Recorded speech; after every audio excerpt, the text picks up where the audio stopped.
Gente con clase, el podcast de Comisiones Obreras. El terremoto por el caso del beso forzado de Luis Rubiales, visto como el Me Too del fútbol español, demuestra más o menos, según expertos y expertas, que el machismo ya no tiene cabida en este país, un referente en materia de feminismo. El escándalo, convertido en asunto de Estado o poco menos, muestra la línea generacional y cultural entre profundas tradiciones del machismo y el progresismo más reciente que ha puesto a España en la vanguardia europea en cuestiones de feminismo e igualdad. Eso escribía, subrayo, escribía en el New York Times, uno de los medios internacionales que se han ocupado de este asunto, que nos sirve para hablar de igualdad y de violencias machistas. Puede que Rubiales presente una voz del pasado que critica, en su terminología, a cierto feminismo, dice, porque es consciente de que ya no puede hablar mal del feminismo en general. El caso es que la respuesta contundente de la sociedad española muestra que este caso marcará, ojalá, un antes y un después. Pero nosotras y nosotros sabemos que es más fácil cambiar una ley que una cultura. Lo que es seguro es que se ha producido un gran cambio de paradigma, donde cada vez más se alza la voz contra aquellos que creen que tienen el derecho a acceder al cuerpo de las mujeres. Y todo esto viene muy a cuento porque en 4 días contados, el 25 de noviembre, hay que subrayar una efeméride en el calendario, el Día Internacional para la Eliminación de las Violencias contra las Mujeres. Y Rubiales, creo, nos ayuda a poner el foco sobre el acoso sexual en el entorno laboral y, cómo no, en el Observatorio de Acoso Sexual y por razón de sexo de Comisiones Obreras.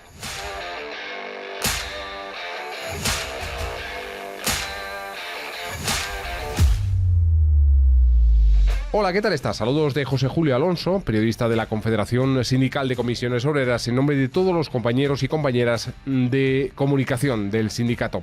También de Miguel del Río, que es, ya sabéis, el maestro de ceremonias, el dueño de los decibelios, porque sin su trabajo, sin su saber hacer, sin esa maestría, me está mirando y se está riendo, pero es que es así. Nada sonaría aquí en esta habitación. Saludamos ya en todo caso a las personas que nos van a acompañar. Se sientan junto a nosotros y nosotras Valle Cervantes, técnica de igualdad de Comisiones Obreras en Castilla-La Mancha. ¿Cómo estás, compañera? Hola, buenos días. Que te veo sonriente y eso ya es una buena credencial para empezar. También saludamos a Carolina Vidal, secretaria confederal de Mujeres, Igualdad y Condiciones de Trabajo del sindicato. ¿Qué tal, Carolina? Buenos días, ¿cómo estáis? Vamos a... No sé, por comenzar caracterizando. Hay un dato, compañeras, estremecedor. La violencia de género, entendida en su sentido amplio, es decir, comprendiendo todas las manifestaciones de la violencia hacia las mujeres, es el delito más extendido en todo el mundo. Carolina. Bueno, el acoso sexual, el acoso por razón de sexo, la violencia contra las mujeres está claramente invisibilizada, ¿no?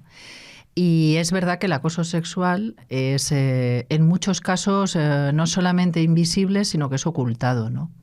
Con lo cual, sí, es una situación, es un delito probablemente más cometido, pero sobre todo porque los delitos normalmente, socialmente, no se aceptan como lógicos y racionales y desgraciadamente cada vez menos, por fortuna, tenemos una parte de la sociedad que admite esto con una normalización peligrosa, antidemocrática y muy preocupante. Claro, y eso que has dicho es clave y marca la diferencia, ¿verdad? La igualdad de derechos de hombres y mujeres se erige en el principio regulador del orden social moderno. Debe ser así.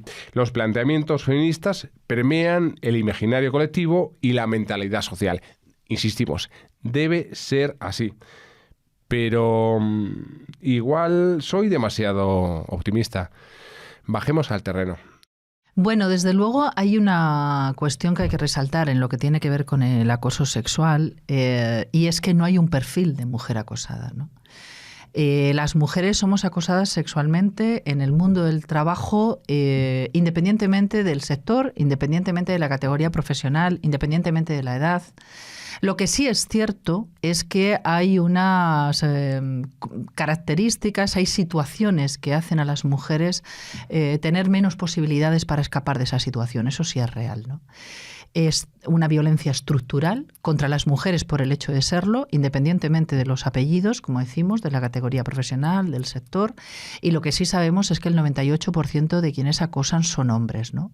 Esto es una cuestión estructural que tiene datos muy alarmantes, que el 44,5% de las mujeres mayores de 16 años, según la encuesta de violencia del Estado, han sufrido en algún momento de su vida acoso sexual, que es una cifra realmente estremecedora.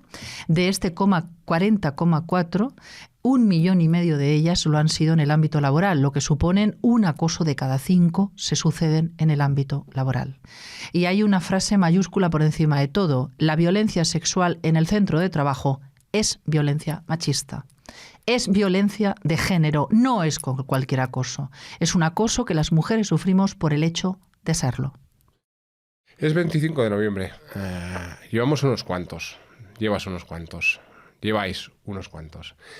¿Qué hace diferente este? Algo tiene que ser distinto cada año para que esto siga pujando y siga haciendo esa fuerza motriz en la sociedad. Carolina. Bueno, yo creo que la sociedad española, hace tiempo ya, pero cada 25N nuevo, está cada vez más preparada para enfrentarse a esa situación. Y yo creo que cada vez más estamos apostando por una sociedad que sea igualitaria, que sea democrática para hombres y mujeres. Y desde luego, si las mujeres no podemos huir de la violencia sexual como de cualquier violencia que se produce con nosotras contra nosotras, por el hecho de ser mujeres, desde luego la democracia no es tan democracia para nosotras, ¿no? Para las mujeres. Y yo creo que la sociedad española va estando cada vez más madura para enfrentar y visibilizar sobre todo esa situación, ¿no? Y hay otra cuestión. Yo creo que el sindicato Comisiones Obreras es un sindicato de hombres y de mujeres, un sindicato feminista de hombres y mujeres, porque lo dicen nuestros propios estatutos, y desde luego estamos en la primera línea de defender nuevas masculinidades. Por eso este 25N, como paso a paso vamos dando cada uno de ellos, pedimos a los hombres, al activo sindical, a los hombres de esta organización, que den un paso al frente para situarse fuera de los márgenes del patriarcado cuando haya que tomar decisiones. Y esas decisiones tienen que estar en visibilizar, en hacer pedagogía, en defender a las mujeres, en no ocultar estas situaciones y en utilizar todas las herramientas que tiene a su alcance la mayor organización feminista de este país, que es para hacer un cordón sanitario que proteja a estas mujeres. Bajamos al terreno. Bajamos un poquito a pie de obra, si os parece. Ya no estáis dispuestas, y está clarísimo, a soportar la enorme violencia patriarcal que se despliega contra vosotros en tantos ámbitos, también en el laboral, por supuesto. Y en eso, Valle, eres experta. Imagino que te has encontrado con muchas cosas a lo largo de tu trabajo. Así es. Más que nada, sobre todo por la invisibilidad de estas violencias en el mundo laboral. O sea, tenemos que tener en cuenta que todas las trabajadoras y todos los trabajadores tenemos un derecho de protección contra nuestra integridad física. Es decir, es derecho de la empresa el que se nos protege la integridad física. Y la máxima expresión de violencia que pueden sufrir las mujeres en su ámbito laboral es el acoso sexual y el acoso por razón de sexo. El problema es que muchas veces la normalización de las conductas hace que sea invisible ese acoso. Entonces ahí es necesario, por eso, los mecanismos de hacer ver que hay que denunciar y hacer ver, sacar a la luz este tipo de conductas, para que todos, tanto hombres como mujeres, sepamos o se sepa manifestarse y se sepa cuál es identificar cada una de ellas.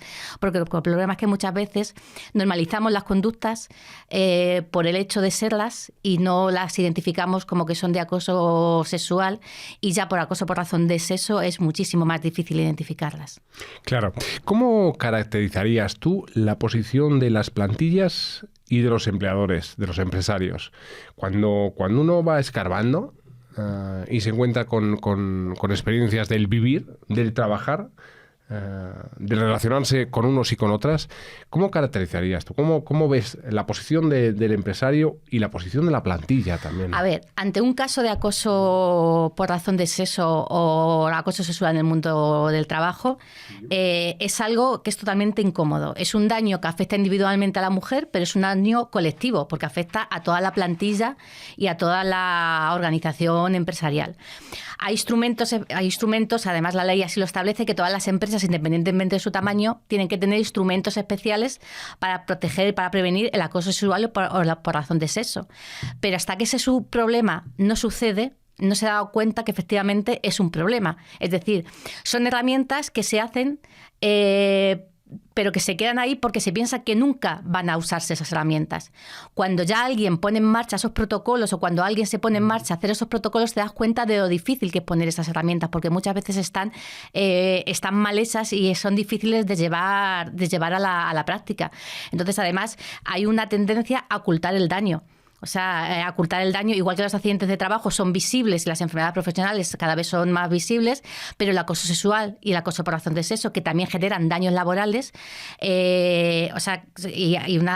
afectan psicológicamente y físicamente a las personas, a las trabajadoras que lo sufran, hay una invisibilidad porque es algo molesto en la organización, es algo molesto y es algo que no se quiere decir. Es que, claro, en la cultura de una empresa, cuestionar toda esa cultura empresarial y ese, ostras, igual estamos haciendo mal, es que igual estamos causando una enfermedad a esta persona. Lo que pasa es que es un problema invisible y que las empresas no lo tienen como parte de que es una obligación prevenir de estas violencias. Lo dice el convenio 190 de la OIT, que ha sido ratificado ahora por España. Son las violencias en el trabajo y las violencias más características de las mujeres que sufren en el trabajo, es el acoso sexual y el acoso por razón de sexo. Y la empresa tiene la obligación de prevenir todos estos actos. Tenemos que ir al trabajo seguras. O sea, el por qué tengo que ir con miedo al trabajo, por qué me tengo que exponer diariamente a un acoso sexual, a un acoso por razón de sexo. Hoy en día nadie se expondría a un riesgo en su puesto de trabajo, ni nadie estaría dispuesto a trabajar sin un EPI característico, porque estamos dispuestos a trabajar en unas condiciones de trabajo que nos merman la seguridad, que nos merman la salud y que provocan ese tipo de situaciones a las trabajadoras. Claro, esa caracterización es muy interesante. Y es ahí cuando cobra todo el sentido del mundo, Carolina, el Observatorio de Acoso Sexual y por Razón de Sexo, como una herramienta descriptiva y de estudio que nos ofrece un verdadero baño de realidad. Bueno, el observatorio nace el año pasado, tenemos un año ya de recorrido, y el observatorio nace como una herramienta que Comisiones Obreras, en su calidad de sindicato más representativo, pone al servicio de la ciudadanía para varias cosas. Una de ellas, evidentemente, para sensibilizar. La segunda cuestión, para visibilizar, y decimos porque es un delito, porque es un acoso oculto y ocultado por el resto de la sociedad. En tercer lugar, el observatorio, en su calidad de página web, está sirviendo de apoyo, de estudio doctrinal, de expertos en materia de acoso sexual. Es decir, está ejerciendo un poco como suelo, ¿no?, de hacia dónde tenemos que ir. De hecho, tiene un grupo de expertas muy multidisciplinar de la universidad, de la judicatura, de la medicina, incluso aportando evidentemente su estudio, su conocimiento para buscar herramientas nuevas, y desde luego lo que es una herramienta que está puesta en manos del activo sindical para, de forma pedagógica y formativa, sepamos conocer qué es el acoso sexual, el acoso por razón de sexo, mucho más difícil a veces de identificar, y busquemos fórmulas para que nuestro activo sindical, en el sentido amplio de la palabra, constituya y cree ese cordón sanitario del que tantas veces hemos hablado para proteger a las mujeres en el ámbito laboral del acoso sexual o del acoso por razón de sexo, ¿no? ¿Está funcionando? Está funcionando. Es verdad que tenemos consultas directas en esa página de salida, ese buzón de salida rápida, donde las mujeres piden un SOS, pero que dejemos claro una vez más que no es un canal de denuncia, ¿eh? Es un canal para solicitar ayuda sindical, sindical. Y esa ayuda a veces llega directamente a la página web, pero en la inmensidad de las ocasiones llega a través de nuestro activo sindical. Vamos a hacer acción sindical para defender a las mujeres y para decir que se acabó, que los hombres y las mujeres de las comisiones obreras no vamos a tolerar violencia sexual o por razón de sexo en el centro de trabajo. Nos va a servir también para hacer, nos está sirviendo para hacer esa pedagogía, si queréis, política, para decir a la patronal, lo decía Valle antes, es decir, que tienen no solamente que prevenir, que si hablamos de democracia, que si hablamos de democracia y de derechos fundamentales en la empresa, la patronal no puede mirar para otro lado. Y ahora vamos a decir que esto se acabó. Y ese se acabó se constituye en un grito que casi ya es internacional, constituido, defendido por hombres y mujeres frente a la violencia sexual, también en los centros de trabajo. Tenemos la herramienta y tenemos muchas antenas. El activo sindical del que hablaba Carolina, cada comité de empresa, cada sección sindical, cada hombre y cada mujer de comisiones obreras en un centro de trabajo es una antena para detectar el acoso por razón de sexo o el acoso sexual. ¿Qué podemos aprender? De primeras vienen asustadas y no saben identificar exactamente qué les está pasando.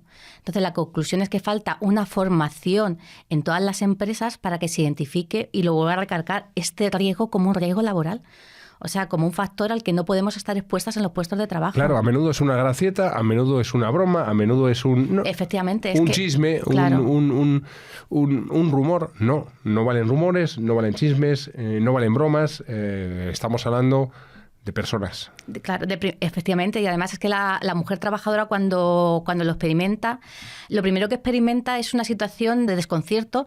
¿Qué es lo que me está pasando? O sea, ni siquiera lo asimila a un acoso sexual, a no ser que sea de una manera física, de una manera brutal, porque claro, el acoso sexual, el problema es que el físico sí que le sabemos interpretar claramente, pero hay otro tipo de acoso sexual, acoso verbal, acoso digital, que no están puestos encima de la mesa, entonces no sabemos identificarlo. Entonces es muy difícil, y lo que falta, a mi punto de ver, lo que falta es formación. Todas las empresas deberían de hacer formación a sus trabajadores y a sus trabajadoras para que las trabajadoras lo identifiquen y para que los trabajadores sean conscientes de que no es lo que yo piense cómo te va a afectar. Tengo que pensar en cómo te vas a afectar, cómo tú vas a estar afectada. Entonces, si fuéramos conscientes de eso, yo creo que las situaciones de acoso serían mucho menos gravosas en los centros de trabajo.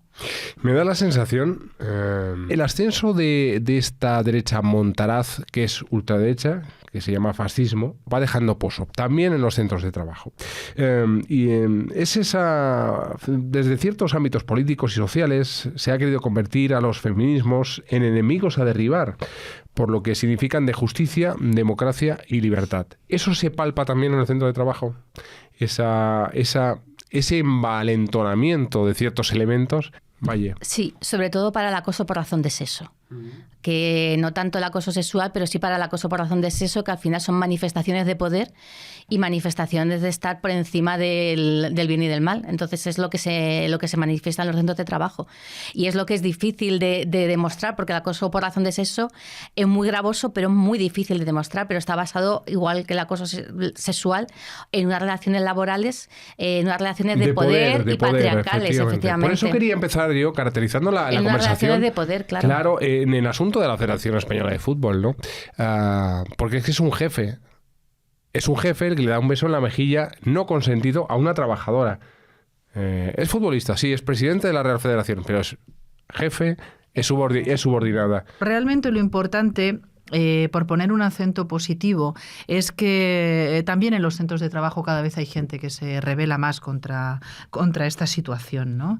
Y es verdad que desgraciadamente la derecha y la ultraderecha es un repositorio de actitudes machistas, digo yo, ¿no? Es decir, solo basta acudir a las concentraciones que hemos tenido estos días contra el acuerdo de gobierno para ver que la mayor parte son hombrecitos y hombres, la mayor parte o la inmensa mayoría, porque probablemente las mujeres no quepan, ¿no?, en un lugar público defendiendo cualquier... ¿Y si pensamos que tienen más sentido común? O tienen mucho más sentido. Lo iba a decir ahora. Mejor, o tenemos más sentido común. Claro. No, pero quiero decir que evidentemente cuando alguien se sitúa fuera de la democracia, el resumen es, se sitúa fuera de los márgenes de la igualdad también, ¿no? Es una cosa como, quiero decir, es una cosa sucede a la otra, ¿no? Y quienes son antidemócratas normalmente son contrarios a la igualdad entre hombres y mujeres, ¿no? Por tanto, yo creo que estas expresiones de violencia son cada vez más inusuales. Yo siempre digo que el asunto Rubiales fue evidentemente un ejemplo de cómo la sociedad española está cada vez más preparada para estar concienciada y para, ojo, expresarlo públicamente, que esto es muy importante, ¿no? Yo cuando me preguntan, vamos por ahí a asambleas y tal, fuera de a diversos puntos de España, y me preguntan, ¿y cuando hablamos de nuevas masculinidades, a qué nos estamos refiriendo? Digo, nos estamos refiriendo a alguien que en una situación en la que puede elegir no hace lo que Rubiales. Puede elegir entre hacerlo y no hacerlo y elige no hacerlo. Eso es un hombre con una nueva masculinidad y no es tan sencillo como que se apueste por la igualdad y la democracia. Es verdad, y somos conscientes las mujeres, lo decías tú, Julio, que evidentemente es una situación incómoda. Pero apostar por terminar con valores arcaicos cuesta trabajo, claro que cuesta trabajo. Pero si queremos dejar una sociedad democrática en el futuro, tenemos que hacer ese esfuerzo.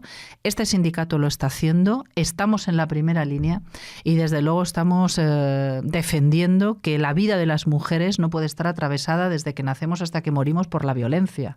Que no hay nada más doloroso y no hay nada más antidemocrático que alguien que no pueda escapar de la violencia cuando la violencia es ejercida por la pareja, por ejemplo, porque no se tiene sustento económico ni independencia económica para poder huir, ¿no? Que el Estado no llegue ahí, desde luego es un déficit democrático importante, ¿no?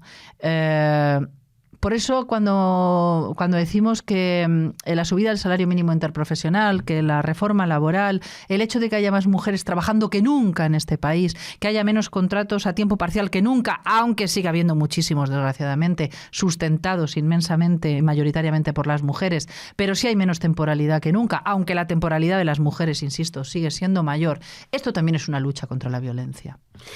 Se me ocurre, en este punto, que los protocolos de prevención y tratamiento del acoso sexual y por razón de sexo es la mejor herramienta que podemos tener. Pero también es verdad que hay mucha gente que no lo sabe, que esto no lo sabe, y hay muchos centros de trabajo que son minúsculos, son muy pequeños, micropymes, a los que cuesta llegar. En ese terreno falta mucho por hacer, pero se está haciendo. Valle, yo creo que es el mejor antídoto contra esta lacra. Poco a poco yo creo que sí que se va ahondando y que se van cambiando de realidades. Por la experiencia que, por ejemplo, yo te puedo decir que yo he tenido en estos años, cuando han venido al sindicato trabajadoras que han sido víctimas de acoso sexual, no vienen porque hayan sido víctimas de acoso sexual. Vienen porque han sido despedidas por no someterse a un chantaje sexual de su jefe.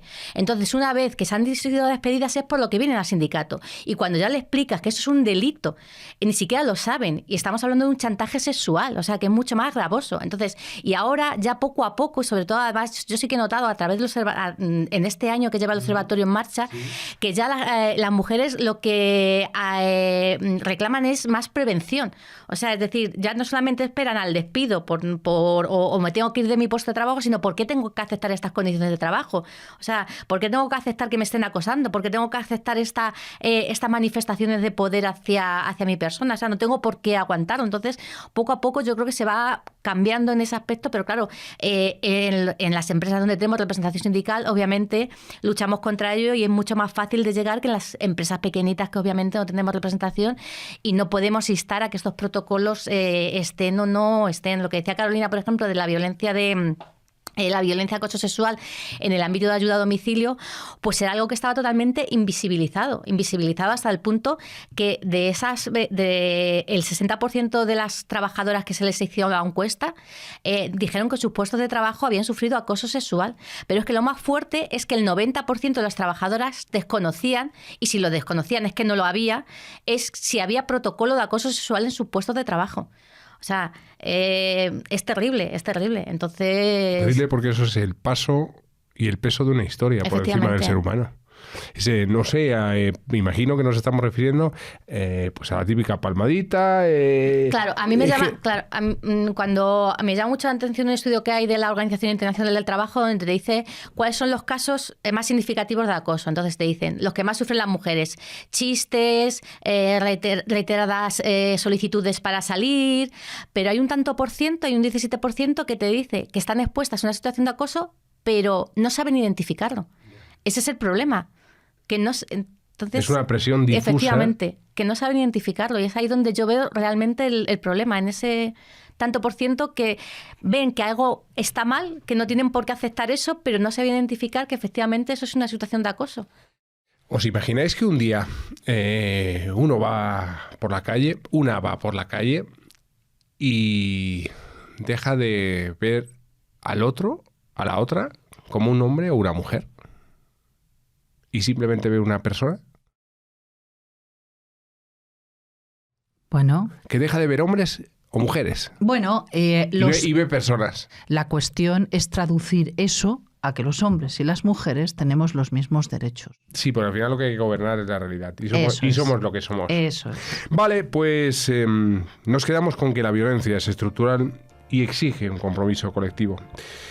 Las empleadas pasan un porcentaje importante de su vida en el trabajo y hay que asegurar ámbitos laborales seguros. La misión continúa y el trabajo también. Muchas gracias a ambas. Gracias. Habéis sido muy amables. Gracias a ti, Julio, y seguimos. Continuamos. Continuamos. Que no se me acomode nadie. Chao, cuidaos mucho. Chao, un saludo. Gracias, un saludo.